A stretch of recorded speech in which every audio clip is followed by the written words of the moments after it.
Hey there, creepy peeps. Welcome to my channel. If you are new here, welcome back. If you are returning, we're gonna try something a little bit different book review wise, and I'm gonna tell you about everything that I read in January.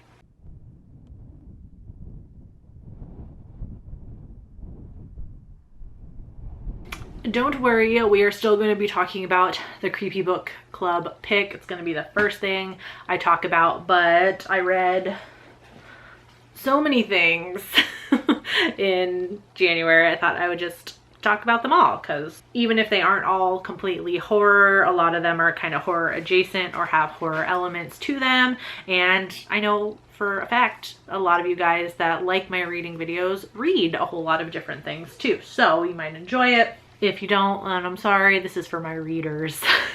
So get comfy, get you like a nice cup of tea or something, and let's get started. I talked about in my last video how I'm doing a horror movie challenge. I'm also challenging myself to a reading challenge. I like printed it out and jankily like taped it into my little book notebook here. Obviously I'll link that in the description so you can actually like read all of the prompts and stuff, because me just waving it in front of the camera is not gonna help you read it. So the first thing we got to talk about is actually the first book that I finished in January, which is The Exorcist, which was the Creepy Book Club pick for January. So many of you guys were really excited about it, and I was really excited about that. So yeah, I've already kind of talked about this on Nocturnal Horrors, Sean's channel. He did like a whole 5-part series on The Exorcist, and part 3 was like a book versus movie comparison, and he had me on as a guest, which was really nice of him. So I'll link that video in the description if you want to hear us discuss the book versus movie differences. And honestly, I feel like I don't really need to summarize this for you guys. You probably already know what it's about, or you're very familiar with the story. It's just like the movie that, well, not just like the movie, but the gist of it is just like the movie that everybody knows and loves. Going in knowing so much about the story, being so familiar with the movie, having seen it like multiple times, I feel like kind of hurt me a little bit when I was reading this. I don't typically read a book after I've seen a movie, especially not after I've seen a movie so many times, because it's hard to devote so much time to reading something when you already know how it's gonna end. And honestly, I feel like I would have 100% benefited from having read this like before seeing the movie. I gotta be honest, I wasn't a huge fan of book Chris McNeil. I don't like have any problem with her in the movie, but I feel like I feel really bad for saying this because she was literally going through some tough stuff, but I feel like she kind of got annoying, and I didn't really notice much of a character arc with her, to be honest. I feel like she kind of just stayed the same the whole book, and I didn't really see that much of a change in her by the end after everything she had been through. So I feel like the book was mostly about her, where the movie I felt very much like it was about Reagan and Father Karras. This felt like it was about Chris McNeil and Father Karras. Where I think I would have benefited from reading the book first was there were some red herrings in the book that are not in the movie at all. The characters are there. It's with Carl and Mary Jo Perrin. Mary Jo Perrin, I don't even think it's in the movie by name. Her character is there. If you've read the book, you'll recognize her, but that's about it. Carl and his not so clean and squeaky background. That red herring comes into play when Dennings is murdered. And then you have Mary Jo Perrin, who in the book is responsible for giving Chris McNeil a book about possessions and exorcisms. And so it throws into question, one, like maybe Dennings was murdered by Carl, and it throws into question later on that maybe Reagan read that book that Mary Jo Perrin brought over and she's faking all of this. And that's where I think I would have benefited from not having seen the movie, because obviously that's set up in the book to make you question whether Reagan is really possessed or not, if possession is real. But obviously, having seen the movie so many times, I knew that Reagan was really possessed. Okay, so we're changing up the book club format a little bit, like within the book club. Most of the members preferred to have the discussion broken up into parts. So I'm just gonna kind of go over the last discussion part, which is about part 4, obviously, plus the end of the book. So kind of just go over everybody's feelings on the book. We were all very split, I think, which I thought was interesting. So Michelle said, please don't throw me out of this book club for this review. I would never. I was disappointed by this novel in general, maybe because I hold the film in such high regard. I commend Blatty for tackling the subject, but the pacing was so off for me and the ending was incredibly rushed. I needed more Father Merrin, and I think the actual exorcism should have been drawn out a bit more. It did feel more drawn out in the movie. I totally agree with you there, and I would never throw you out for that, Michelle, because I kind of felt the same way, so. Amy said, after finishing the book, I was really surprised by how little Father Merrin was in the book. I got towards the end and set up the iconic scene of him coming out of the taxi, and I was like, wait, it took me this long to get here. Maybe it's just me too, but I kind of felt like this section was rushed. I wish that section 3 was a little shorter and we got a longer section 4. Overall, I still enjoy the book and I'm ready to watch the movie finally. Amy was one person that I know for sure.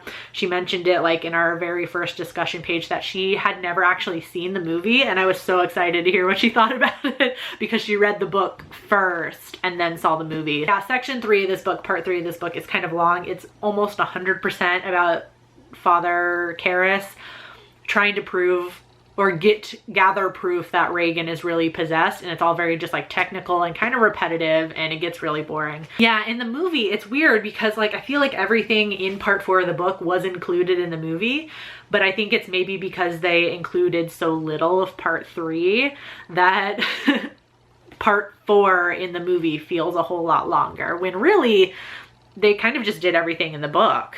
She says later when she finally watched the movie, Amy, I see what you guys mean about Chris being so different. Holy smokes, I just preferred all the characters more in the movie. They just felt more genuine. I like the book for what it is, but I think that the storyline the movie presented is a bit better. Yeah, it's a really good adaptation, I gotta say.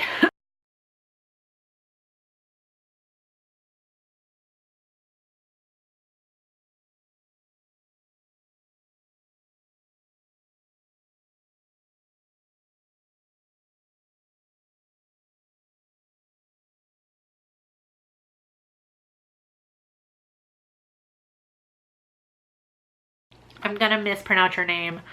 I'm so sorry. Nimhiria Watson? I'm so sorry. Has the unpopular opinion of being their favorite book of all time. What? I can definitely see why it is not everyone's cup of tea though. Yeah, you're not alone. There were other people that liked the book too. Megan said she thinks she also has the unpopular opinion, but I think what helped is that part 3 and part 4 I listened to on Audible, which is read by the author. Interesting. So that might have changed my perspective on those parts. I really enjoyed Karras, the Carl storyline, and Lieutenant Kinderman. I was shocked how little Father Merrin is in the story. I love that everyone thought that because, like I said, like when I'm watching the movie, they included everything that happened in the book. It's like almost like spot on, but I think it's because they took out so much more from the book that part feels really short in the book, but in the movie it feels like the whole movie almost. And then she also wrote, this book has been on my TBR forever. It feels awesome to cross it off that list. Isn't that such a great feeling?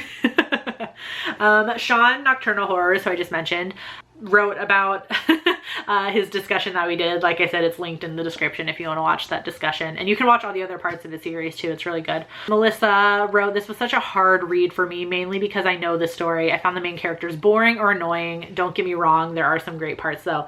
There are some really great parts, and I think it's just a matter of, for the majority of us, minus Amy, we are all so familiar with the movie going into this, and I think that maybe kind of hurt us a little bit. I personally give this a 3 out of 5. On Goodreads in general, it has a 4.17. On barnesandnoble.com, it has a 4.5, and also on Amazon, it has a 4.5. Go over this next one quickly because I know a lot of you guys aren't into the YA stuff. Plus, I thought this book was just okay. Really quick, I read Stormin Fury by Jennifer L. Armentrout. I feel like I read a lot of her in 2019, which oops, just smacked myself in the face of the book. In 2019, but I'll get to that in a second. But basically this book is about gargoyles. It's a fantasy novel about gargoyles, angels, and demons. It follows Trinity, who is going blind but can see ghosts, and she has grown up in the safety of the warden community. The wardens are what like the gargoyle people are called, trained to fight demons. After Trinity's best friend is kidnapped by a high-level demon, she teams up with another hunky warden to get him back.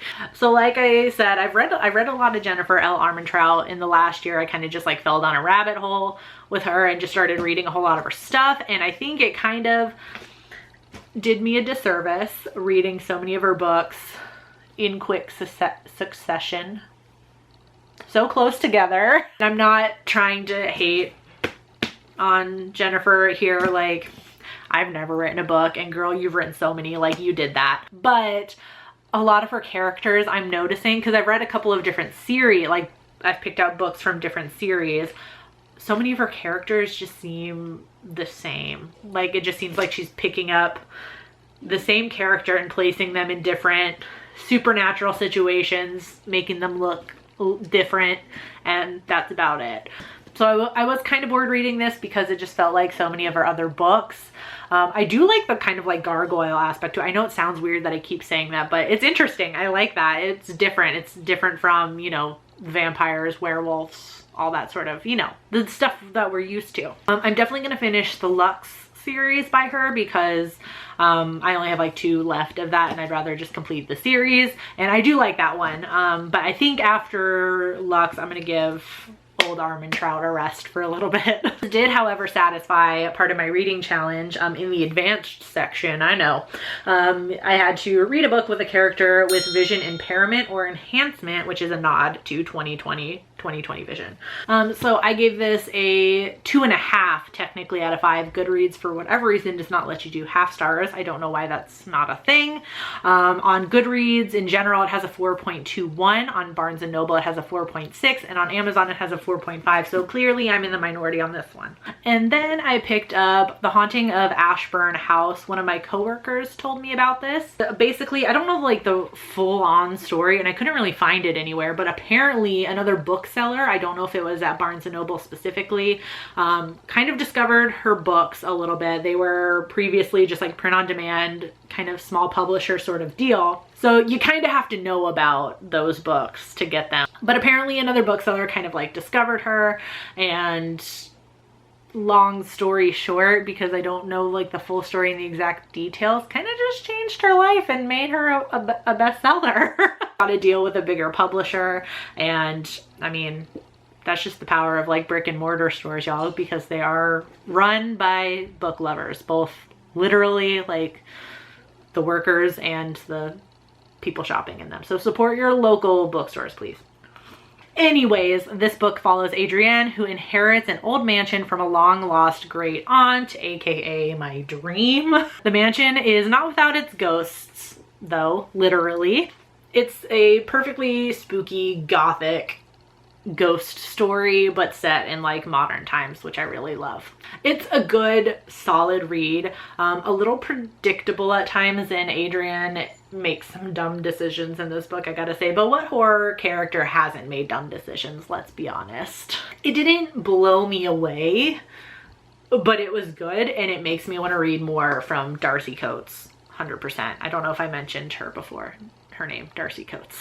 It also satisfied part of my reading challenge. One of the prompts was to pick your favorite prompt from a past Pop Sugar reading challenge. Having never done one before, I just went to 2019's, and one of the prompts was a ghost story, so ghost story. So I give this a 3 out of 5. On Goodreads in general, it has a 4.03. On Barnes & Noble, it's got a 4.3, and on Amazon, a 4.5.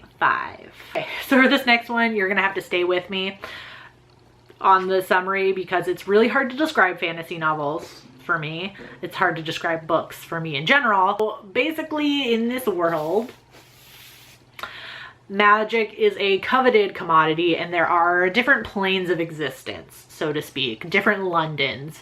In some, magic thrives, in some, magic is completely gone, and in others, magic is scarce. Kel is an Antari, one of very few who are born with the ability to wield magic and travel to these different Londons, these different planes. Kel uses this ability to smuggle items from world to world, and as you would imagine, this gets him into trouble. And he teams up with a pickpocket, Delilah Bard from Grey London, to set things right again. Did that sound super vague and confusing? Yes, because it's kind of hard to describe this world without really just getting into. I could do like a whole video on the world in this book. And also, I'm just awful at summarizing things, but I thought it might be too long if I kept reading the back off of the book. This video is already really long, so it sounds like weird and vague and complicated the way I described it, but I loved this so much. I haven't been this excited about a magical world since I read Harry Potter. That's legit. I loved the characters. They're flawed but realistic. That's what makes them so realistic. They're just like perfect beings. They have flaws and they're kind of annoying at times if you don't necessarily agree with them, but that's what makes them great characters. This is a trilogy. I think it has stopped at a trilogy. I'm not 100% on that, but I cannot wait to read the second one. Seriously, I loved this so much.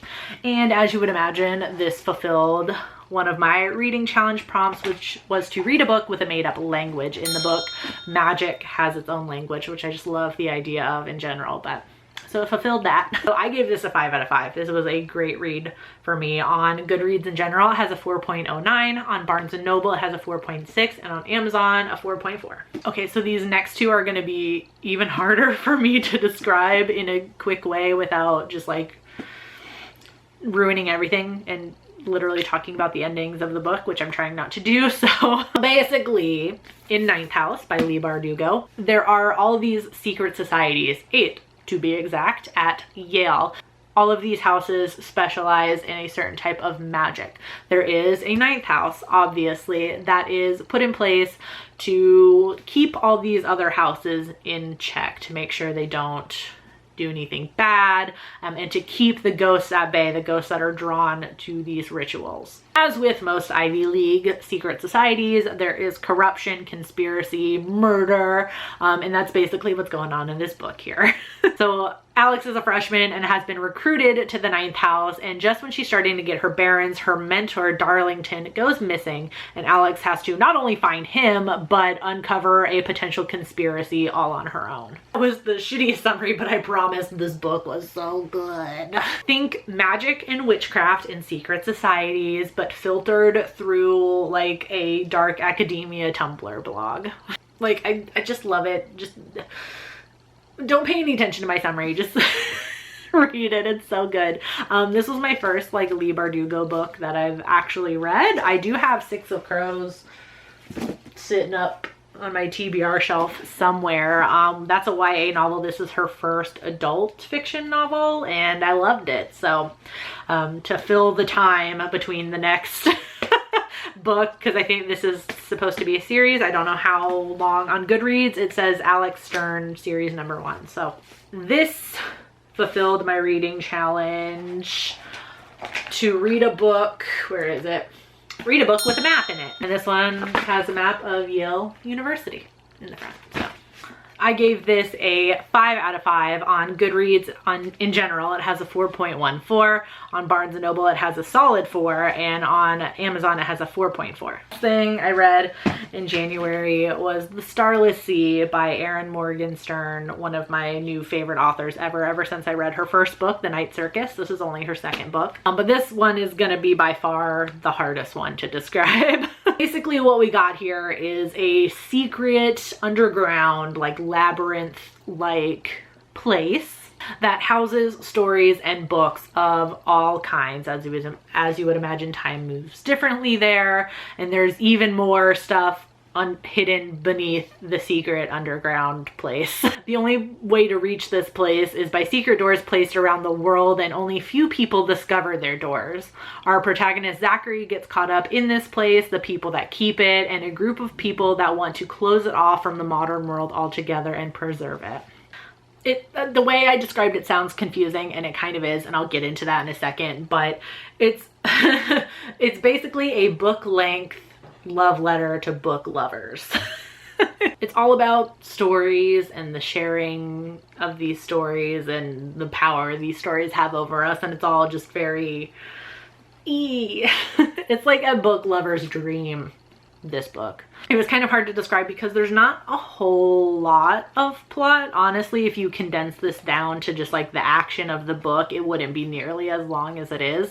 And that's just kind of the way Erin Morgenstern sets up her stories. Night Circus is kind of the same way. So there are a lot of, I've seen some negative reviews about this on Goodreads, and I get them. I understand the way she writes is not for everybody, and that goes with every author. You know, you're not gonna like the way every author writes. So yeah, like I said, there's not a whole lot of plot per se. There's a whole lot of like setting up this underground place, and there's a whole lot that goes on with it, a whole lot that needs to be described, and it to me it was worth it. But yeah, it's a longer book. And it's not like the most plot driven thing.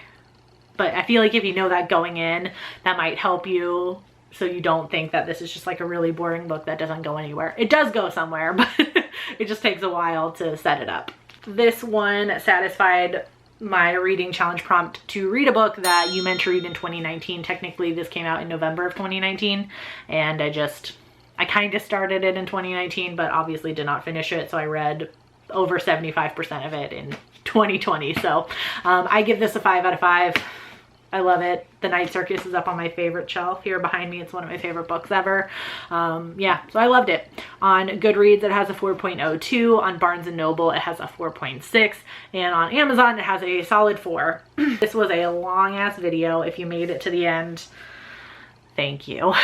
Hopefully I gave you guys some ideas on stuff that you can read, maybe some stuff to add to your TBR, I don't know. If you've stuck around to the end and you're interested in our creepy book club, you would have already seen posts on my social media if you follow me on Instagram and Twitter, where I'm most active. Our February book, which we've already technically started, but you can still get your hands on, you still got time, is The Changeling by Victor Laval. Really quick, I know this video is already long, but I want to thank my creepy patron peeps really quick for supporting me and my channel. Thank you so much. I love you. And thank you so much to anybody watching this video. If you liked it, please give it a thumbs up. It really does help me out. Subscribe if you're new here. Become a creepy peep today. I post videos Monday, Wednesday, and Friday. You can ring that notification bell down there to be notified every time I post a video, even though it doesn't always work. Thank you so much for watching, and until next time, stay strange. Bye!